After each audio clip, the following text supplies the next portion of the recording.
केंद्र सरकार की एक वर्ष में 10 लाख युवाओं को नौकरी देने के लक्ष्य के तहत आज देश भर में 51,000 युवाओं को 45 स्थानों में केंद्रीय मंत्रियों ने नियुक्ति पत्र वितरित किए।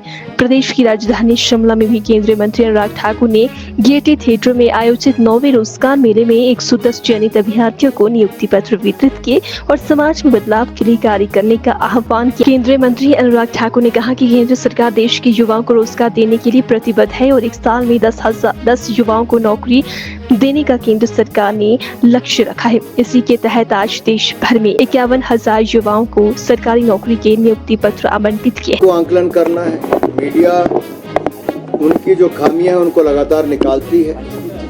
आंकलन करना जनता के हाथ में है।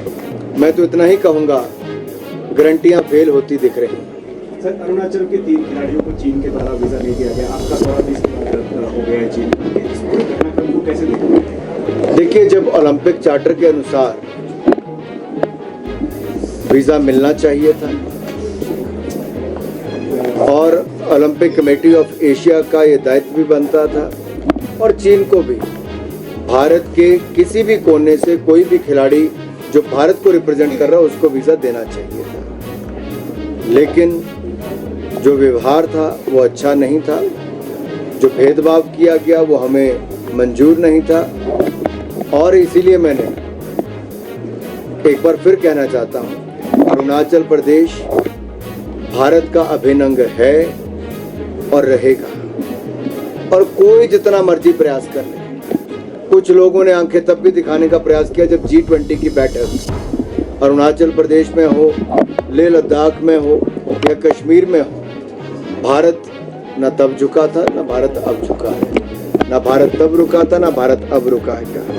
भारत ने तब भी G20 को सफल बनाया और दिल्ली डिक्लेरेशन होना अपने आप में बहुत कुछ कहता है। अफ्रीकन यूनियन का हिस्सा बनना G20 का बहुत बड़ा संदेश है। इकोनॉमिक कॉरिडोर का भारत, यूएई, यूरोप अपने आप में बहुत बड़ा संदेश है कि सिल्क रूट की तरह अगले हजारों सालों के लिए मोदी जी ने जो एक रोड मैप कर दिया है वो अपने आप में बहुत बड़ी ताकत है। बायोफ्यूल अलायंस ये भारत के किसानों के लिए बहुत बड़ी ताकत है। भारत की ओवरऑल हित में और दुनिया के हित में एनवायरनमेंट को भी बचाएगा, किसानों की आमदन भी बढ़ाएगा और इकोनॉमिक कॉरिडोर के माध्यम से भी अगर आप देखेंगे तो भारत के ट्रेड को 35 से 40% वृद्धि मिलेगी। राहुल गांधी कास्ट सेंसस की मांग कर रहे हैं और कह रहे हैं कि कहूँगा जितना हमें हिमाचल से प्यार है उतना ही मोदी जी को प्यार है। मोदी जी ने इंतजार किए बिना एक नहीं 4-4 किश्तें मदद की भी पहुंचाई।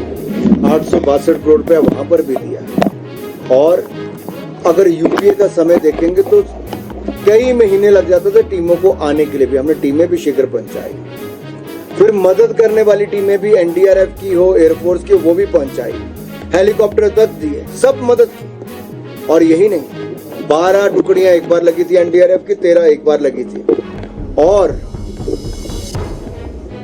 5,000 घर पहले, 6,000 घर उसके बाद दे दिए। मनरेगा का पैसा जितना दिया जी, सबको डंगे लगाने से लेकर रास्ते बनाने तक सारा पैसा भारत सरकार का है। क्या ये मदद नहीं है? 2700 करोड़ रुपए ग्रामीण सड़कें बनाने के लिए दिया, क्या ये मदद नहीं है? मैं एक बात पूछना चाहता हूं, जो अनुपात हिमाचल की सरकार को अपना भी लगाना चाहिए था, हिमाचल सरकार ने कितना लगाया? क्या आप में से किसी ने छापा है? क्या हिमाचल सरकार ने बताया? हिमाचल सरकार ने जब से आपदा आई उसके बाद अपना पैसा कितना लगाया है? जवाब तो प्रदेश ये भी जानना चाहता है हिमाचल प्रदेश सरकार ने क्या दिया है।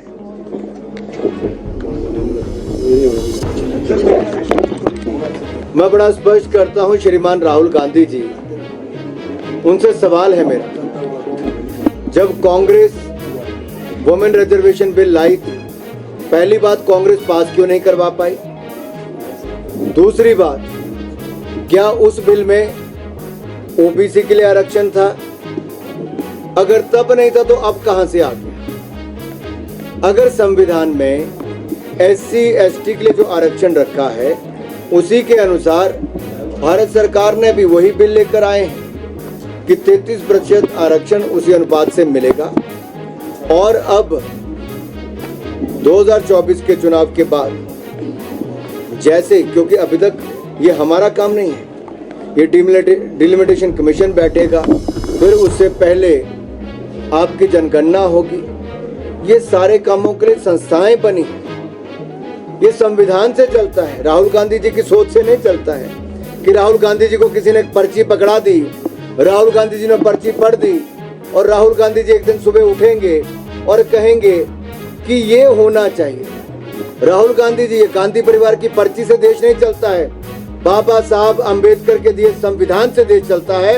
और उन बाबा साहब को जिनको कांग्रेस ने अपमानित करके बाहर भी किया था और कांग्रेस ने हराने के लिए पंडित नेहरू जी ने पूरी ताकत लगा दी थी, आज उन्हीं डॉक्टर भीमराव अंबेडकर जी के संविधान का अपमान बार बार गांधी परिवार और कांग्रेस पार्टी कर रही है। हिमाचल विधानसभा में सेशन चल रहा था, समाप्त हो गया। हिमाचल में नियुक्ति पत्र दिए आपने, कितना महत्व? भाई इसको या तो और ऊपर उठा लो या नीचे कर लो।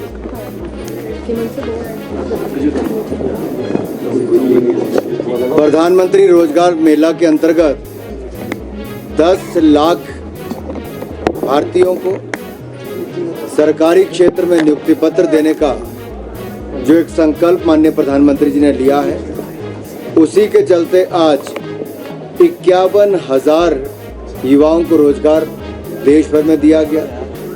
46 स्थानों पर इस कार्यक्रम का आयोजन किया गया और आज मैं हिमाचल प्रदेश की राजधानी शिमला में, जहां 700 लोगों को नियुक्ति हुई है, जिनमें से 600 पोस्टल डिपार्टमेंट से हैं और बाकी कोई बैंक में तो कोई CRI में, सेंट्रल रिसर्च इंस्टीट्यूट, इसमें है। तो ये अपने आप में दिखता है कि कैसे मोदी सरकार ने सरकारी क्षेत्र में रोजगार की अपार संभावनाएं खड़ी की हैं और साथ ही साथ स्वरोजगार के लिए भी जहां एक और मुद्रा योजना, स्टार्टअप इंडिया और स्टैंड अप इंडिया बहुत सफल साबित हुए। केवल मुद्रा में ही 34 करोड़ लोन दिए गए, जो लाखों करोड़ रुपए के ऋण बगैर किसी गारंटी के दिए गए और वहां पर भी करोड़ों लोगों को रोजगार स्वरोजगार के अवसर उत्पन्न हुए। Intention clear. देखिए, मैं आभार प्रकट करता हूं माननीय प्रधानमंत्री जी का, जिन्होंने साहस भी किया, संकल्प भी लिया और सिद्धि तक लेकर आए। नारी शक्ति वंदन बिल ये पास भी करवाया, जो 27 वर्षों से कोई नहीं करवा पाया। दिखावे के लिए कांग्रेस भी लाई थी लेकिन पास नहीं करवाया, मोदी जी लाए भी और नारी शक्ति वंदन बिल पास करवाया। तभी तो कहते हैं मोदी है तो मुमकिन है। ये इसीलिए कि जो भी कार्य हाथ में लिया, धारा 370-35 से हटाई, ट्रिपल तलाक से निजात दिलाई, भारत को दुनिया का 5वां सबसे बड़ी अर्थव्यवस्था बनाई, डिजिटल टेक्नोलॉजी में, डिजिटल पेमेंट्स में भारत को दुनिया में नंबर 1 पर लाए।